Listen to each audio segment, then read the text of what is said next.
Siap. Sudah, Pak G, bisa terekam, Pak? Sudah Pak Riza. Oke, Pak, kita mulai, Pak. Oke, bismillahirrahmanirrahim. Assalamualaikum. Sebentar. Bismillahirrahmanirrahim. Assalamualaikum warahmatullahi wabarakatuh. Waalaikumsalam warahmatullahi wabarakatuh. Alhamdulillah, apa kabar teman-teman? Pada kesempatan kali ini masih tetap semangat ya? Semangat, tetap semangat, Pak. Semangat merdeka. Semangat. Karena di materi pemaparan terkait dengan program sekolah penggerak ini kita harus tetap semangat. Namanya aja penggerak. Siap. Oke. Sebelum kita lanjut, mungkin ada perwakilan untuk pemimpin doa terkait pembukaan dan nanti juga di penutupannya. Kula mawon nggih, Pak. Nggih, Pak Waga, terima kasih. Terima kasih untuk Pak Riza selaku pemateri untuk hari ini dan hari selanjutnya. Dan terima kasih juga untuk Bapak Ibu, teman sejawat pelatihan LMS ini. Sebelum kita memulai kegiatan hari ini, marilah kita berdoa menurut kepercayaan masing-masing. Doa mulai.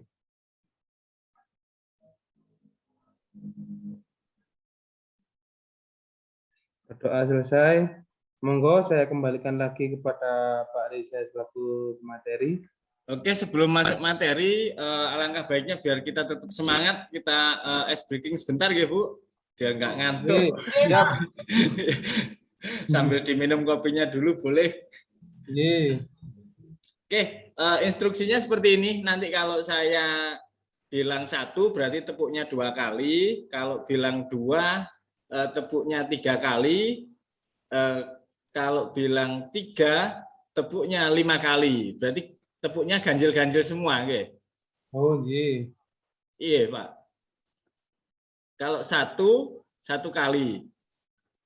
Kalau 1 kali. Oke. Kalau 2 3 kali. 3 kali. Oke. Kalau 3 5 kali. Oke. Karena apa? Menurut kami terkait dengan tepuk tangan ini sangat luar biasa sekali membantu di peredaran sel darah putih kita, terutamanya yang jelas nanti kita akan lebih rileks dan peredaran darah kita akan lebih lancar lagi. Oke, mohon difokus dan dikonsentrasi untuk arahan yang kami sampaikan nanti. 1.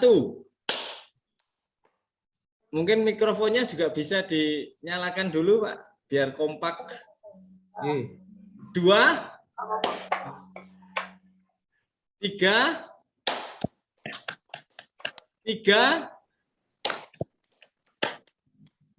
5.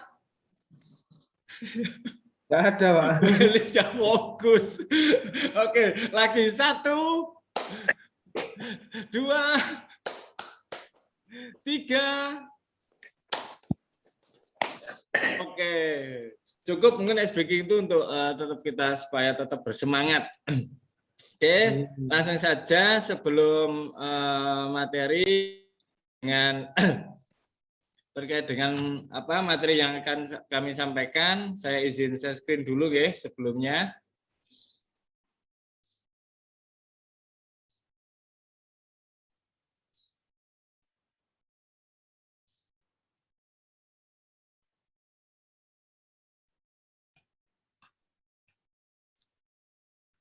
Nah, ini sebelum kita lanjut ke materi, sudah bisa tampil, Bapak Ibu bisa dilihat? Belum, Pak. Oh, belum tampil. Belum, Pak. Sorry.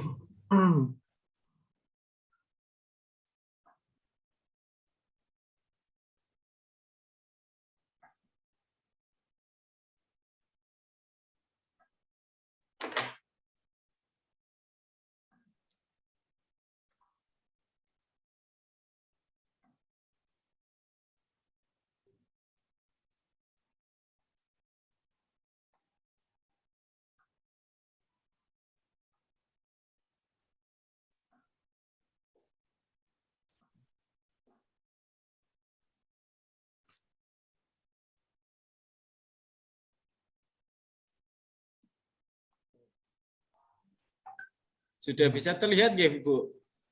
Sampun, Pak. Sudah? Tapi Sampun. PowerPoint-nya masih belum terbuka nggih? Masih di foldernya jenengan. Iya. Open.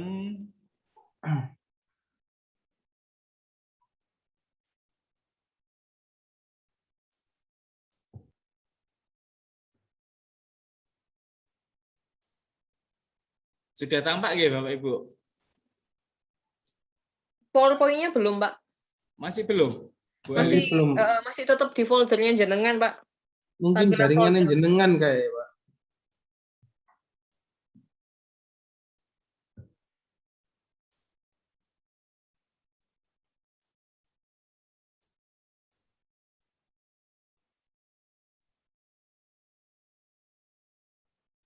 Gimana Pak? Sudah terlihat? Kok berat sekali ya Pak kelihatannya? Atau mungkin dibantu share screen ya? Saya kirim ke Bu siapa ya ini ya? Bu Elis mungkin bisa bantu Bu Elis untuk share screen punya saya Bu Elis. Saya Oh, WA monggo, ya. Pak. Oke, saya WA jenengan Bu. Maaf Bu koneksinya nggih, Oh, makanya dari JJ. tadi saya matikan terkait dengan kameranya juga. Oke. Oke. Sudah terkirim Bu Elis Oh, ke sebentar. WA grup kelas kelompok 1 nggih. Oh iya, ini sudah. Grup kelas kelompok 1. Nah, itu Bu Elis. Iya. Bisa ditampilkan ya Bu Elis nggih? J, sebentar nggih. Nggih, Bu. Masih Mohon maaf proses. ya, teman-teman. Oh iya, enggak apa-apa, Pak.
Saya share screen nggih.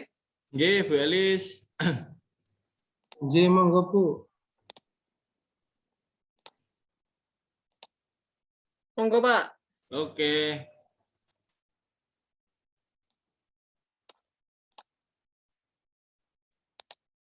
Oh, benar. Masih proses Bu Elis. Iya. Sudah nampak nggih? Nggih, sudah mulai kelihatan Bu Elis. Nah, sampun. Oke, sebelum kita masuk ke materi terkait dengan literasi digital, yaitu mengenal komponen perangkat TIK ya. Di situ yang pertama yang jelas tujuan kita agar peserta pengguna platform teknologi sekolah penggerak mendapatkan pengetahuan mengenai keterampilan dasar menggunakan perangkat TIK. Dengan outputnya yaitu peserta akan mengeksplorasi lebih jauh tentang dasar-dasar TIK dan lingkungannya terkait dengan perkembangan TIK dan kesiapan SDM, kemampuan perangkat TIK, keterkaitan antar literasi digital dengan penggunaan platform teknologi sekolah penggerak ya, khususnya terkait dengan gambaran produk-produk platform teknologi digital beserta manfaatnya. Nah, lanjut Bu Elis di slide berikutnya. Nah, ini yang kita ambil dari materi LMS di hari ke-8 yaitu terkait dengan unsur komunikasi gambar unsur komunikasi ya, itu ada terkait dengan gambar 1 perangkat teknologi yang dimana gambarannya kalau ada perangkat teknologi itu yang jelas saling antar pengirim dengan penerima dengan pengirim ya. Jadi ada terkait dengan teknologi ini terkait dengan pesan, pengiriman pesan, gambar umpan balik atau apa ya, yang jelas ada pengirim dan penerimanya ya. Di situ terkait dengan teknologi ini, gambaran ini bahwasanya kita akan nanti terlihat lebih apa ya, lebih pas lagi di saat perangkat teknologi yang kita gunakan itu kita lebih mengenal terlebih dahulu sebelum menggunakan atau mengoperasikannya. Oke, kita lanjut lagi ke bawah, Bu Elis.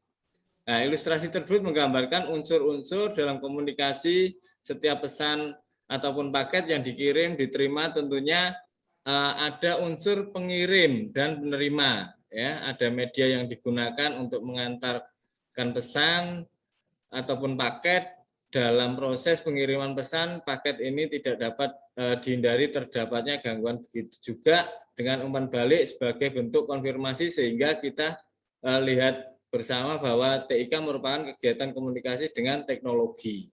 Nah, seperti itu. Mungkin sekarang sudah banyak digambarkan terkait itu, terkait dengan biasanya yang sudah sering itu ya, Bapak Ibu mungkin sering kali menggunakan ini terkait dengan COD atau istilahnya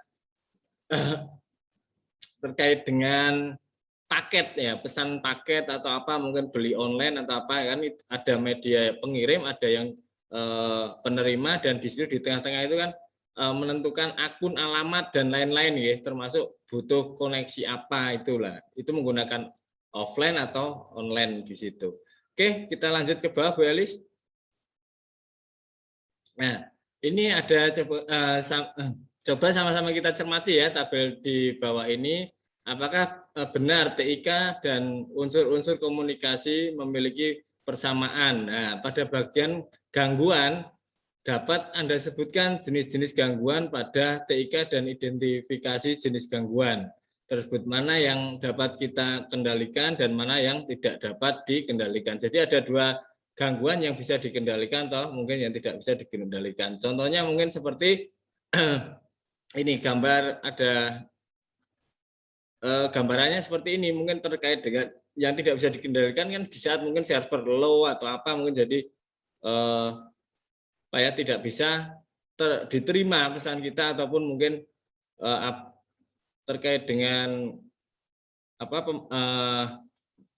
yang kita contohkan mungkin seperti kalau paket kita habis atau paketan internetnya habis, mungkin tidak bisa mengirim pesan di media yang sifatnya online. Nah, itu yang memang sudah gangguan fatal yang nggak bisa. Jadi kan harus itu. Mungkin kalau di yang manualnya mungkin atau di laptop ataupun di komputer itu kan sebagai olah data ya, yang sifatnya masih online, itu mungkin masih bisa, nanti kita tinggal reset atau seperti apa. Oke, lanjut ke bawah.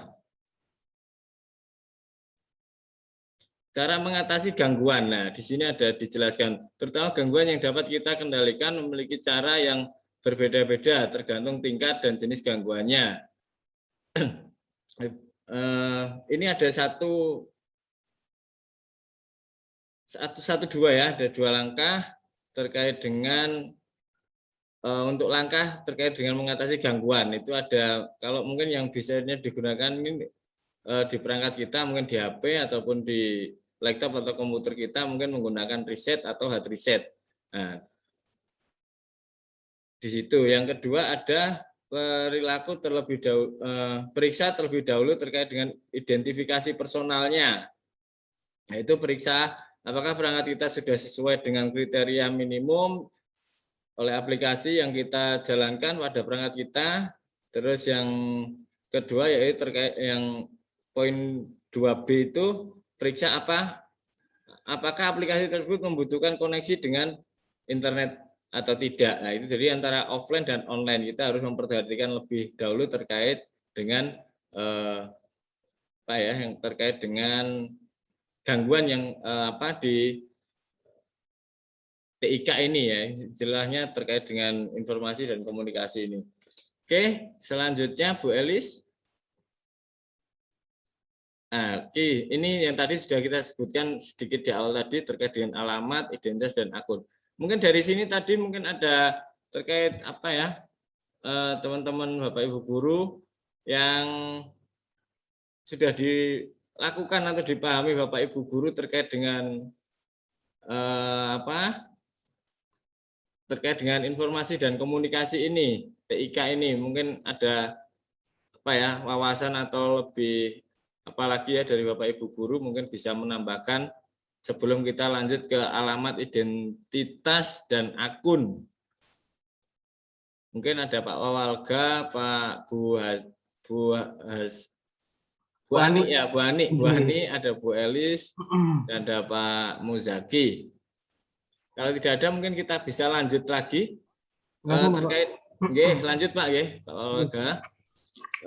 Terkait dengan untuk alamat identitas dan akun, makanya ini harus menentukan, benar-benar harus tertentukan alamat yang dimana sekarang semua paling tidak sudah paham terkait dengan penggunaannya, terkait dengan pembuatan akun ataupun apa itu sebagai alamat kita nanti di ke depan terkait dengan perkembangan teknologi tersebut. Ilustrasi ini gambaran di atas ini mengilustrasi kita untuk menunjukkan perangkat teknologi kita seperti rumah, istilahnya seperti itu, memiliki alamat, memiliki identitas, dalam bahasa TIK alamat dan identitas kita sebut dengan akun, istilahnya seperti itu.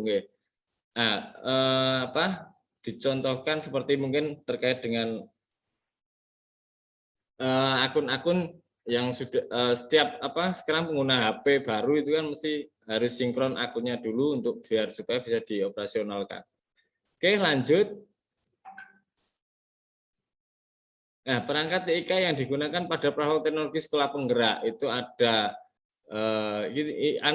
di atas itu istilahnya wis gambaran kita aja supaya lebih mudah, ada laptop, ada komputer ataupun mungkin ada gadget. Oke, lanjut Bu Elis. Nah, adakah perangkat TIK dan ragam sistem operasional di atas yang baru Anda lihat? Bapak Ibu bisa menggunakannya. Terus setiap perangkat TIK seperti komputer, desktop, ataupun handphone membutuhkan sistem operasional untuk membuatnya dalam beroperasi. Demikian pula platform teknologi ataupun aplikasi. Untuk itu agar Bapak Ibu dapat memperoleh pengalaman dan manfaat maksimal dari teknologi informasi, teknologi sekolah penggerak ini, maka pada saat produk-produk ataupun aplikasi pada teknologi sekolah penggerak tersebut mulai hadir, pada saatnya Anda perlu memperhatikan terkait dengan spesifik perangkat ya yang bisa digunakan nanti di saat install aplikasi ataupun apa, memiliki kriteria minimum yang diminta, intinya seperti itu. Katakanlah kita harus tahu dulu ini aplikasi ini support enggak di sini, ini jelasnya bisa diinstal apa enggak. Kalau di handphone atau Android itu kan menggunakan APK ya istilahnya di situ. Oke, di situ ada sistem operasi yang digunakan, ada ukuran RAM, ada besar ROM ataupun memori, istilahnya memori lah ya, kartu memori card biasanya kalau istilahnya anak-anak muda sekarang ini. Storage penyimpanan. Oke. Habis itu geser lagi Bu Elis, terima kasih ke bawah. Langkah mengetahui spesifik perangkat yang kita miliki. Ada beberapa cara teknik untuk mengetahui spesifik perangkat yang ada pada yang kita miliki, seperti user manual, istilahnya kotak pembungkus perangkat itu biasanya menunjukkan di situ. Ini RAM-nya berapa, ini OS-nya apa, ini internalnya berapa giga, seperti itu. Oke, lanjut. Nah, perangkat jenis komputer desktop. Nah, kita kalau ingin tahu itu bisa menggunakan logo yang ada pada keyboard kita klik di situ sesuai dengan buku panduan ya, sepertinya di atas untuk Windows 10 menggunakan seperti itu, terus untuk Windows 7 juga. Jadi lain, setiap OS itu membawa perbedaan ya. Jadi untuk membuka spesifikasinya itu ada nggak apa ya istilahnya nggak sama, jadi ada harus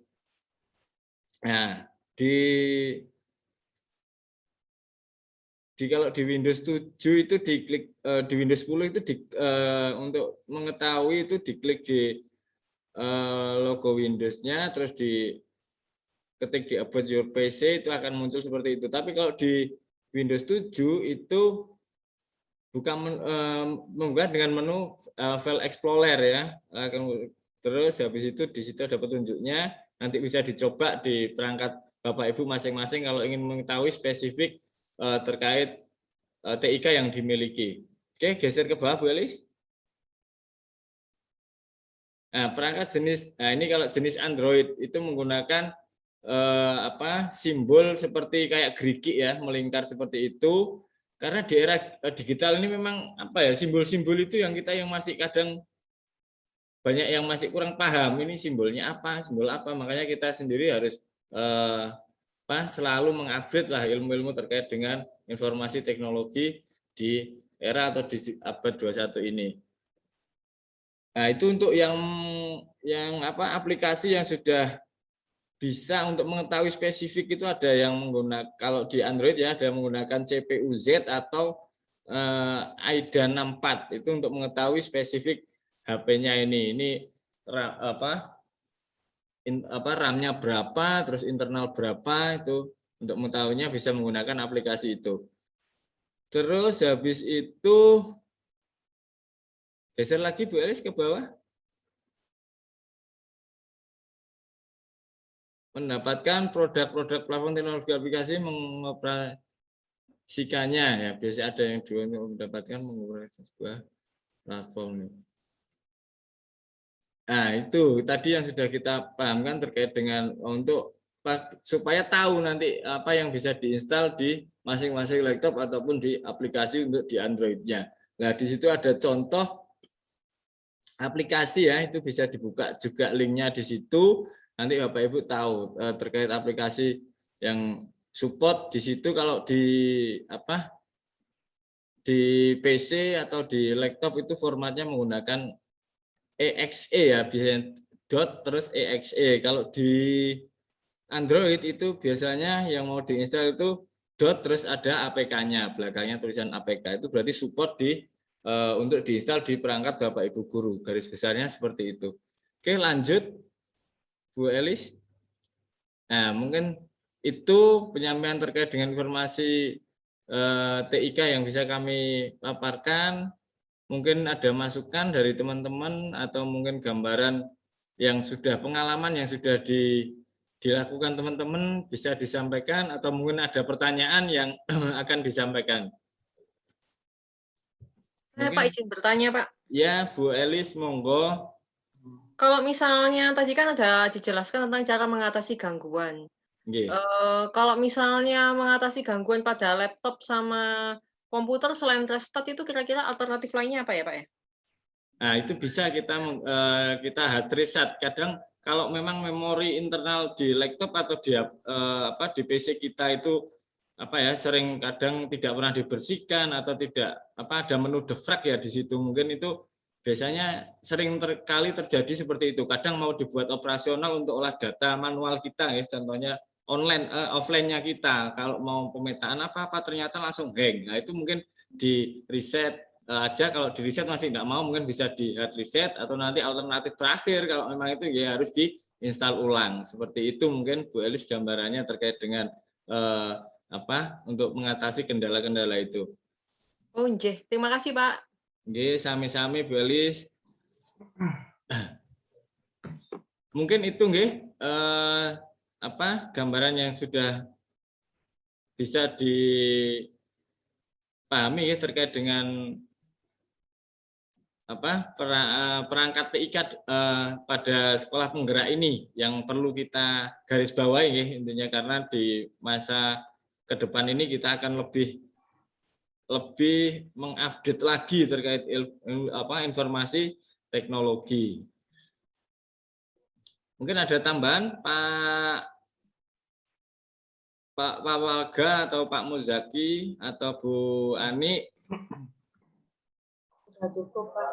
Mungkin dari saya sudah cukup, Pak. Cukup, ya. Oke, Pak. Terima kasih. Mungkin itu materi yang bisa kita paparkan. Semoga bisa bermanfaat. Saya akhiri. Bismillahirrahmanirrahim. Assalamualaikum warahmatullahi wabarakatuh. Waalaikumsalam warahmatullahi wabarakatuh. Sebelum ditutup tadi yang pembukanya siapa, nggih? Kula, Pak.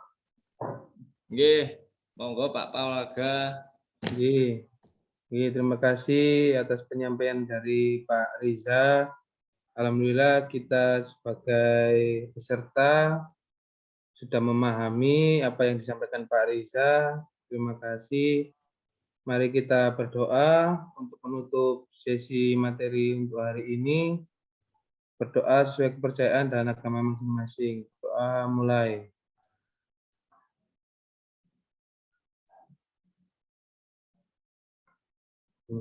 Berdoa selesai. Monggo saya kembalikan ke Pak Riza. Oke, terima kasih. Jangan lupa ya, nanti tugasnya besok dikumpulkan jam 1 karena di situ ada demonstrasi dan ada tugas terkait dengan